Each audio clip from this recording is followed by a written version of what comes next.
Gandhi demand చేస్తున్నాడు, రాహుల్ గాంధీ తెలంగాణలో చేయించిందంటే రేపు దేశంలో ప్రధానమంత్రి 100% రాహుల్ గాంధీ గారు ఇది చేస్తారని ప్రజలకు ఒక్కసారి బలహీన వర్గాలకు నమ్మకం కలిగిందంటే రాహుల్ గాంధీ దేశానికి ప్రధానమంత్రి అవుతాడు.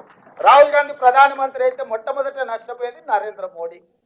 నరేంద్ర మోడీ గారి పదవి పోతే బండి సంజయ్ది, కిషన్ రెడ్డి ఉద్యోగం ఆటోమేటిక్గా ఊడిపోద్ది.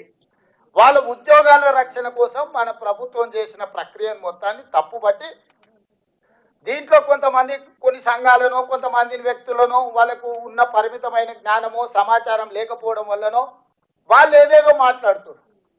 దీన్ని తిప్పికొట్టకపోతే, దీన్ని ప్రజలకు వివరించకపోతే, మీరు దీని ఓనర్షిప్ తీసుకోకపోతే, this is your property, this is not my property, this is your property, your property has to protect your self. మీకు ఒక ఆస్తిని జమ చేసి రాహుల్ గాంధీ గారు ఇస్తే మీరు ఆ ఆస్తిని కాపాడుకోకపోతే రేపు భవిష్యత్తులో ఏం చెప్పుకుంటారని నేను అడుగుతున్నా. ఇక్కడ ఉన్న మిత్రులందరూ, మీరు అందరు చదువుకున్న వాళ్ళు, నాకంటే గొప్ప చదువులు చదువుకున్న వాళ్ళు, మీకు సోషల్ ఇంజనీరింగ్ తెలిసిన వాళ్ళు, సోషల్ రెస్పాన్సిబిలిటీ ఉన్న వాళ్ళు ఇందులో ఉండరు. మీరు ఎవరికి వాళ్ళు ఏదో లే రేవంత్ రెడ్డి గారు చేసి ఆయన చెప్పుకుంటారులే, పట్టి విక్రమార్క చేసిండు ఈయన చెప్పుకుంటారులే అంటే ఇది అల్టిమేట్గా ఎవరికి నష్టము?